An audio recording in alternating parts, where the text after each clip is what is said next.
When a mass shooting rocks a small community, I think the natural instinct for local leaders is to just, well, to grab a megaphone, you You're know? right, yeah. You want to get loud. Exactly. You want to get loud, you want to assign blame, and you want to demand immediate action. It feels like, honestly, the only way to regain any sense of control. But today, we're looking at a local pastor who walked right into the epicenter of a tragic, chaotic crime scene in his city and did the exact opposite. I mean, he essentially turned the volume knob completely off. Which is, I mean, that runs counter to almost every modern theory of crisis management. We are so conditioned to equate visibility and volume with leadership. Like Right. when a community is bleeding, the expectation is that a leader will step up to a microphone and, fix the narrative. Yeah, and that tension is exactly where we're going today. So welcome to the deep dive. Our mission today is to unpack a live streamed sermon by Pastor Matthew from Living Water Community Church, and this is in Anderson, Indiana. The source material uses Jack Hayford's book, The Reward of Worship, as a kind of springboard, along with the pastor's own notes and personal stories. Hmm. And we are going to examine how he completely redefines this concept of worship, Hmm. taking it from like a sanitized Sunday morning routine and turning it into this gritty daily lifestyle. But more importantly, we're looking at how he deploys that ancient biblical theology directly into a very real modern day community crisis. Right. And before we dive into the actual mechanics of this, Yeah. I think we need to establish our baseline for the listener. Okay. We are looking at these sources purely to analyze the structure of the pastor's ideas, right? The sociology behind his community engagement, the psychological frameworks he presents. Right, just looking at the ideas. Exactly. We aren't endorsing any specific religious viewpoints or political stances here today. We are simply dissecting how this specific philosophy of leadership and action functions out in the real world. Absolutely. And to understand how this pastor responds to a shooting on his own streets, we really first have to understand his highly specific definition of worship. Mm. Because he builds his entire framework around this musical concept of a crescendo. Yeah, he completely severs the word worship from the clock. Oh, yeah. In his framework, it's not a 20 or 30-minute block of singing inside a building once a week. Right. He defines it as a continuous escalating build that starts on Monday and just rises throughout the entire week. And he illustrates this using his friend Manuel. So Manuel is this incredibly gifted trumpet player who earned a full ride scholarship, sat second chair in a collegiate orchestra. And the pastor points out something really specific about what happens to individual musicians when an orchestra hits a true crescendo. The individual basically vanishes into the collective. Yes. You stop hearing the trumpet or the violin or the percussion as these isolated elements. When the conductor brings the entire room to that climax, the individual effort just disappears into this wall of sound that is vastly greater than any single person. And the pastor takes that visual and applies it directly to his own role, to the point where he refuses to call the area he speaks from a stage. Because a stage, I mean, fundamentally, it implies a performance. It establishes this hierarchy where an audience passively watches an individual act, Yes. right? It separates the performer from the observer. Yeah, totally. So by calling it a platform, instead, his stated goal is to elevate a central figure, in his case, Jesus, rather than himself. Which is why he leans on that ancient philosophy of John the Baptist. He quotes the line, "He must increase, but I must decrease." It's an active, intentional pursuit of making oneself smaller so the overarching message can just take up more space. From a psychological standpoint, he is essentially describing the deliberate dismantling of the ego.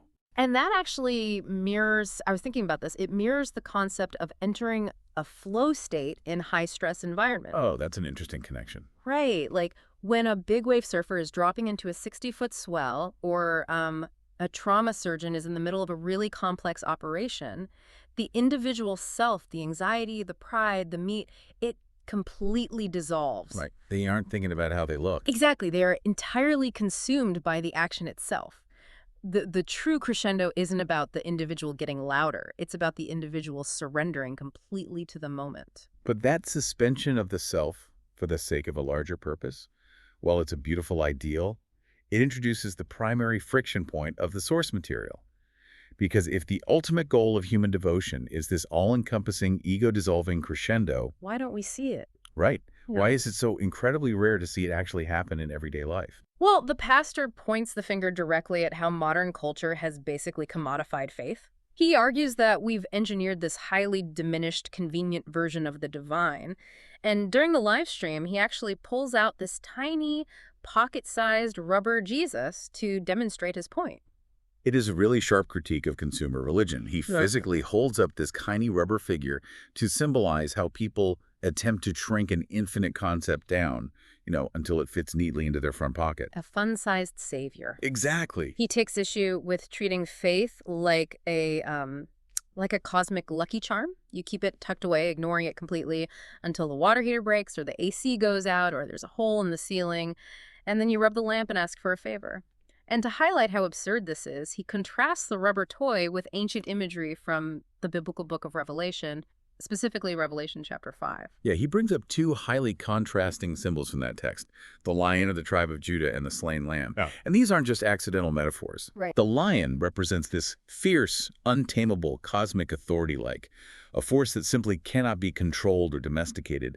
And the slain lamb represents ultimate vulnerability and radical sacrifice. Neither of which can just hang out in your pocket. Exactly. Neither of those concepts can be casually kept in a pocket just to make your Tuesday a little smoother. And he actually takes this critique a step further and turns it on himself, confessing his own struggles with modern idolatry. He admits he used to have this intense obsession with football, playing it, watching huge hits on television, pouring hours and hours into the video games. It completely dominated his bandwidth. Yeah, to the point where he realized it had become an idol that was taking precedence over his family and his core values. He said he had to completely cut it out of his life. And then he expands that observation to culture at large, using the World Cup as an example. He notes how millions of people will skip work, they'll skip their normal weekly commitments, entirely reorganize their family schedules just to focus on a soccer tournament. He frames the modern sports media complex as, like, one of the most prominent, active forms of worship in existence today. Okay, I have to pause and push back on that premise a little bit. Is calling someone a worshiper just because they love football, isn't that an exaggeration? I mean, it feels a bit dramatic to equate painting your face for a tailgate with religious devotion. Well, it sounds dramatic until you break down the actual sociology of human devotion. Sociologists define worship not by the object of focus, but by the mechanics of the behavior. What do you mean by mechanics? I mean, worship involves the deliberate sacrifice of time, the allocation of financial resources, and the dedication of emotional bandwidth to a central focus. So wait, you're saying the architecture of a stadium and a cathedral basically function the same way? Think about the rituals. Crowds gather on a specific holy day. They wear specific vestments, their jerseys. They sing communal hymns or fight songs in total unison. They experience collective grief when their team loses and collective ecstasy when they win. Oh, wow. And they tithe their income to the franchise through tickets and merchandise. So the pastor is actually making a highly accurate sociological observation here. Whatever dictates your calendar, drains your wallet, and commands your ultimate emotional state is your functional God. Man, when you lay it out like that, it makes the tiny rubber Jesus look even more absurd. Because if people are pouring their entire souls into a football game, pulling a lucky charm out of your pocket when your car breaks down isn't anywhere close to that level of devotion. Not even close. So if a person actually manages to break free from these cultural idols, what happens next? What's the payoff? According to the source material, abandoning that consumer mindset is the trigger for kinetic, real-world power. But he makes a really sharp distinction. This kind of devotion is not a warm-up session. Right, he gets a bit sarcastic here, clarifying that worship isn't like touching your toes or doing a few jumping jacks before the real work begins. No, he labels it the fountainhead of all power. And to justify that claim, he pulls from historical and biblical precedents where worship didn't follow a victory. It actually caused the victory. Yeah. Like, he references ancient armies that would strategically send their musicians and singers out onto the battlefield ahead of the armed soldiers. Which is terrifying from a purely tactical standpoint. Sending out the people with instruments instead of swords makes zero logical sense. Right. From a conventional military view, it is suicide. Mm-hmm. But from a psychological warfare perspective, it's devastating. Yes, so. It communicates an absolute, unshakable confidence that just terrifies the opposing force.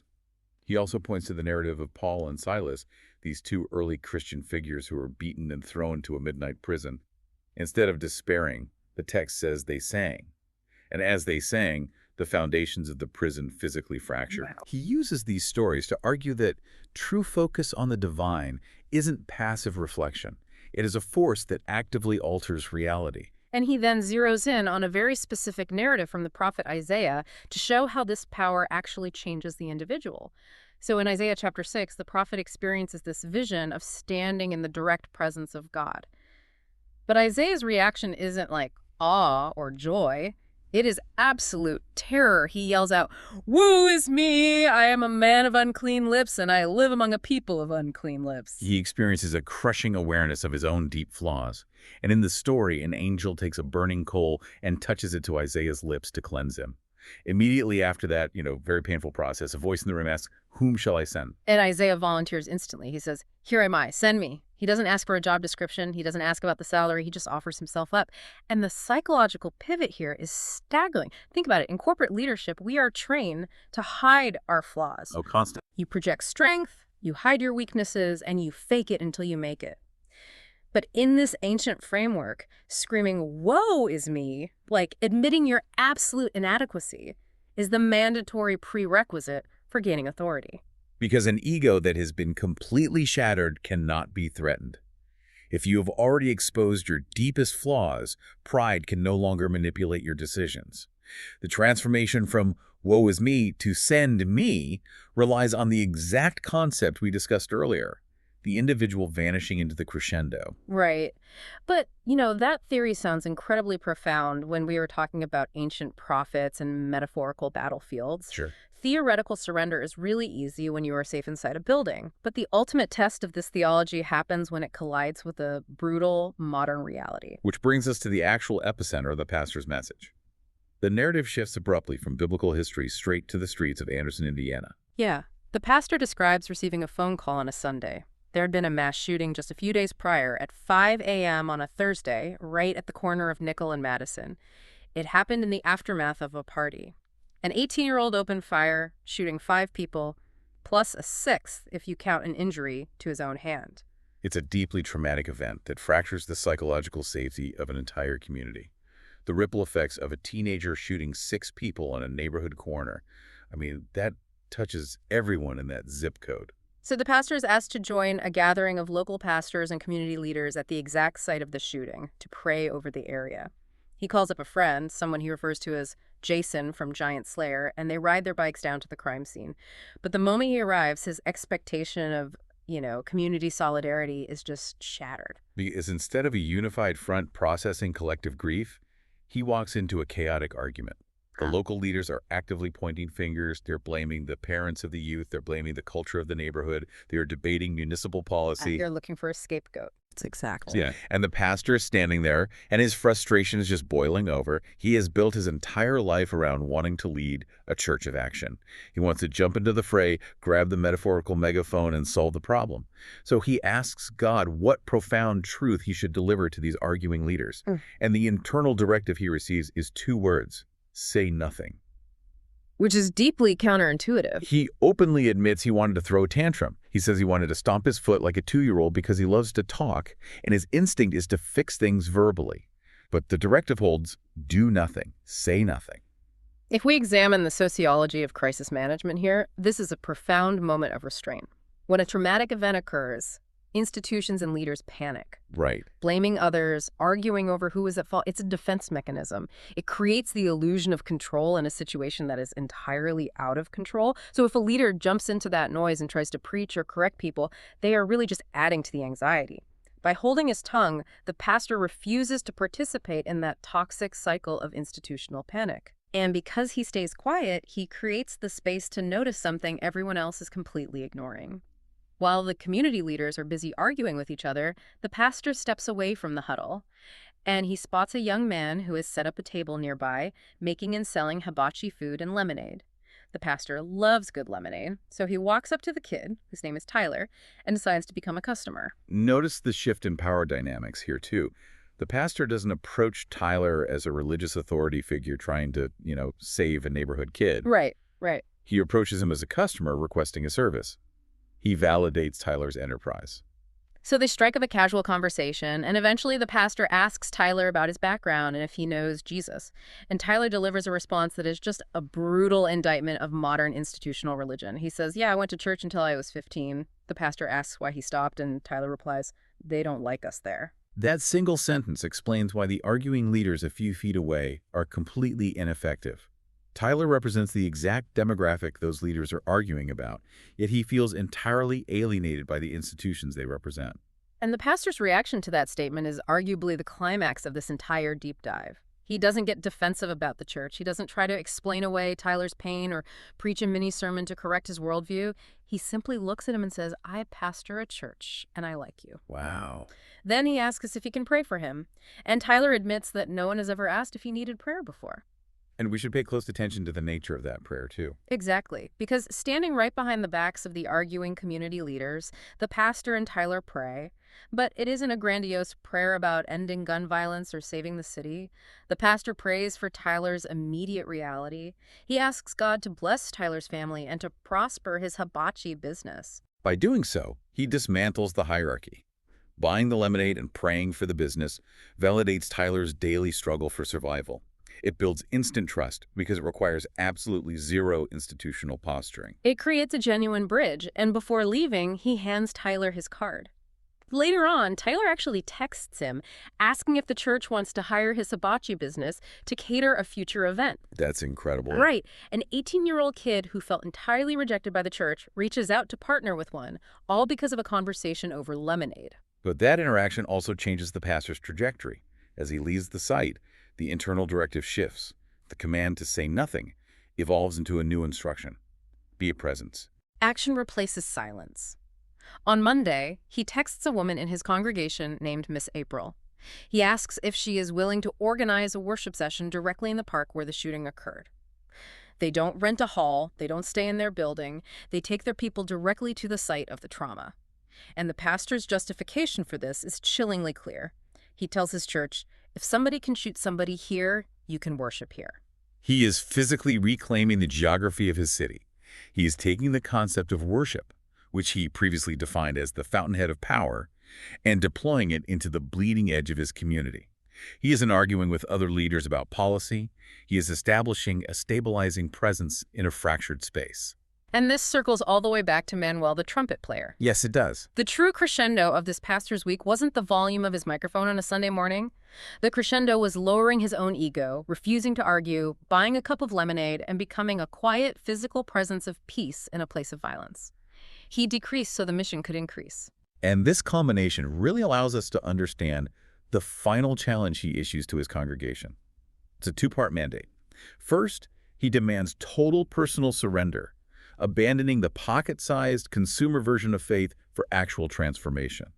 And second, he challenges them to take up daily intercessory prayer. Now, for those unfamiliar with the term, intercessory prayer means stepping into the gap to advocate for someone else. You aren't praying for your own promotion or your own comfort. You're actively pleading on behalf of others. Right. He tasks his congregation with praying for the community, for the marginalized youth like Tyler, and for those locked in the shackles of addiction. He tells them to enter their prayer closet every single morning before they do anything else. He is commanding them to act as the unseen infrastructure of their city. Just like the string section of an orchestra supports the entire symphony from the background, he wants his people to quietly bear the weight of their neighborhood's pain. Which brings this entirely back to you. Regardless of your personal religious framework or how you define the divine, the architecture of this pastor's response demands a hard look at how we all operate. Where do you store your core values? Are they safely tucked in a pocket, only pulled out when your own life gets inconvenient? Are they locked inside a building you visit once a week? Or are you actively deploying your deepest beliefs out in the messy, tragic, complicated reality of your city? When a crisis hits your community, do you reach for a megaphone to add to the noise, or do you reach for a towel to clean up the mess? We want to leave you with a lingering thought to chew on today, and it builds on the interaction with Tyler, the lemonade vendor. Tyler felt completely invisible and alienated by loud, organized, institutional religion. Yet he was profoundly receptive to a one-on-one, judgment-free economic transaction. It really forces us to question our default methods for changing the world. We assume impact requires a massive platform and a loud voice. But what if it doesn't? What if the absolute most effective way to change the trajectory of a neighborhood isn't through grand, organized events or loud arguments on a street corner, but simply by walking up to an alienated kid, buying his lemonade, and validating his dignity? We always think we need to turn the volume knob up to be heard. But maybe real power is knowing exactly when to stay silent, step away from the noise, and disappear into the crescendo of a single, quiet act of human connection.